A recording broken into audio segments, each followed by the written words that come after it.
ऊंचाई पर इतना पहुंच जाइए कि जो आपके प्रतिद्वंदी हैं वो आपसे मिलने के लिए तरस जाएं, तभी अच्छी कामयाबी होगी।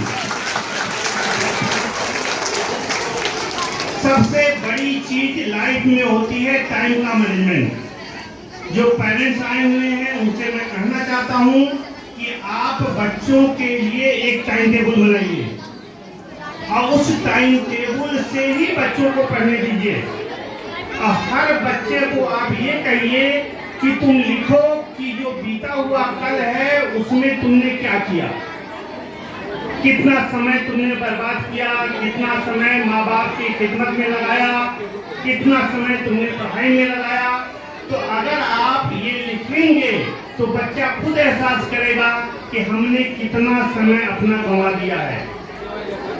अगर कोई भी बच्चा टाइम मैनेजमेंट का ध्यान रखता है तो वो हमेशा कामयाब होगा।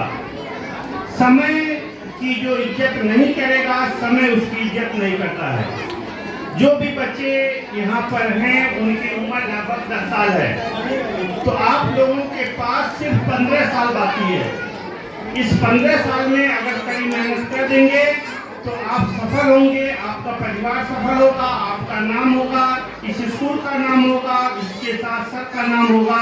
और अगर आप सफल हो गए तो पूरा परिवार आपकी सफलता के लिए आपको हमेशा बधाई देगा, शुक्रिया देगा।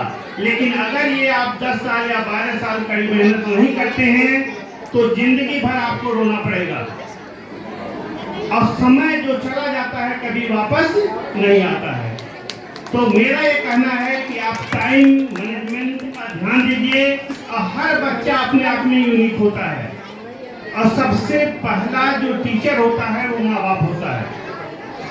अगर माँ बाप अपने बच्चे की परवरिश अच्छे से करते हैं, उन पर ध्यान देते हैं, उनसे कहते हैं कि बेटा ये टाइम का शेड्यूल है, बेटा बेटी टाइम का शेड्यूल है, इस टाइम से तुमको उठना है, एक फिक्स समय करिए कि वो समय उसके खेलने के लिए होगा, वो बच्चों के साथ खेलेगा, कुछ समय पेरेंट्स के साथ देगा और बाकी जो समय हैगा उसमें वो पढ़ेगा। अगर वो टाइम मैनेजमेंट कायदे से मैनेज कर लेता है तो कोई भी दुनिया की ताकत नहीं है जो उसको सफलता से रोक सकती है। और इसके लिए मुहिद्दीन साहब ने अच्छे टीचरों की व्यवस्था की है।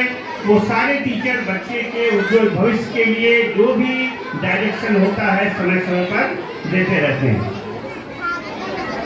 माँ बाप का बच्चों की सफलता के लिए बहुत बड़ा योगदान होता है। मैं छोटा सा एग्जाम्पल देता हूँ एडिसन का, जिन्होंने बल्ब का आविष्कार किया था। जब वो 9th क्लास के थे तो उनके दिमाग में आया कि चिड़िया क्यों उड़ जाती है और मैं क्यों नहीं उड़ पाता हूँ, इंसान क्यों नहीं उड़ पाता है और चिड़िया उड़ जाती है। तो उसके लिए उन्होंने सोचा कि चिड़िया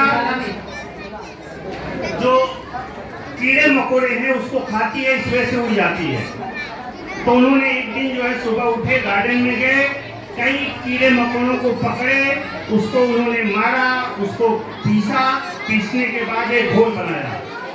घोल बनाने के बाद वो अपने एक दोस्त को पिलाए।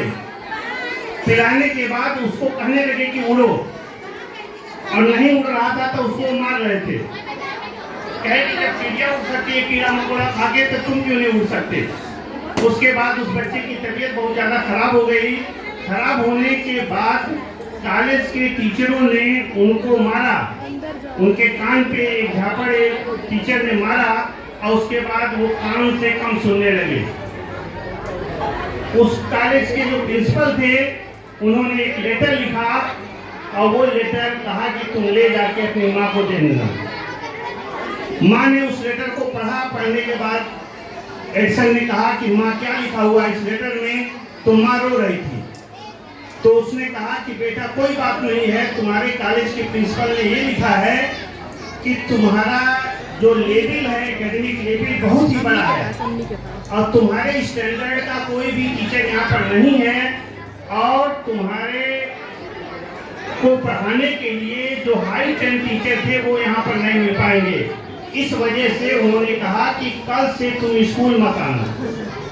उसके बाद उनकी माँ ने जो है केमिकल रिएक्शन की किताब दी। उसके बाद उन्होंने रिसर्च किया और रिसर्च बहुत बड़े बड़े रिसर्च किए और 1000 बार फेल होने के बाद उन्होंने बल्ब का आविष्कार किया।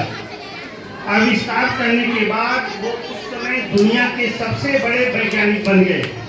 बनने के बाद उनकी माँ का देहांत हो गया। देहांत के बाद वो अपनी माँ का सारा सामान खोज रहे थे। खोजने के बाद अलमारी में एक लेटर मिला। उस लेटर में लिखा था, वही प्रिंसिपल का लेटर था कि तुम्हारा लड़का एडिसन पागल हो चुका है, इसके पास कोई दिमाग नहीं है, ये मंद बुद्धि का है, इसका दुनिया में कोई इलाज नहीं है, ये न तो पढ़ सकता है न तो लिख सकता है। उसके बाद एडिसन रोने लगे और उन्होंने कहा कि एक महान माँ का महान वैज्ञानिक बेटा आज पूरी दुनिया को रोशन कर रहा है लाइट से। तो ये माँ की महानता है जिसकी वजह से एडिसन इतने बड़े साइंटिस्ट बने। तो अगर बेटा गलती करता है तो उसको आप डांटिए नहीं, बल्कि उसको प्यार से समझाइए और समझाने के बाद उसको एक अच्छी शिक्षा जो है प्यार दीजिए, जिससे कि वो अपने जो है मकसद में कामयाब हो। समय कम है, इस वजह से मैं मोहिद्दीन साहब को और पूरे जितने भी टीचर हैं जो बच्चों का प्रोग्राम कराए, बच्चों का प्रोग्राम बहुत अच्छा हुआ, इसके लिए मैं सबको और कॉलेज मैनेजमेंट के जितने भी लोग हैं और जितने भी टीचर ने प्रोग्राम करवाया बच्चों से, उसके लिए मैं मुबारकबाद देता हूँ। और साथ ही मैं सर का शुक्रिया अदा करता हूँ कि उन्होंने हमको एज ए चीफ गेस्ट इस प्रोग्राम का हिस्सा बनाया। Thank you sir.